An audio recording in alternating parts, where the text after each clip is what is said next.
let's dig into the first step of this text processing example, which is to break up the input into little chunks and turn those chunks into vectors. The model has a predefined vocabulary, some list of all possible words, say 50,000 of them, and the first matrix that we'll encounter, known as the embedding matrix, has a single column for each one of these words.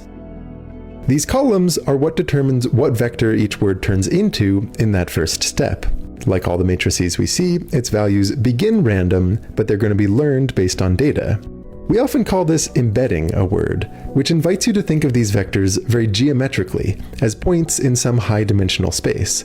The big idea here is that as a model tweaks and tunes its weights during training, it tends to settle on a set of embeddings where directions in the space have a kind of semantic meaning. A very classic example of this is how if you take the difference between the vectors for woman and man, something you would visualize as a little vector in the space connecting the tip of one to the tip of the other, it's very similar to the difference between king and queen. So let's say you didn't know the word for a female monarch, you could find it by taking king, adding this woman minus man direction, and searching for the embeddings closest to that point.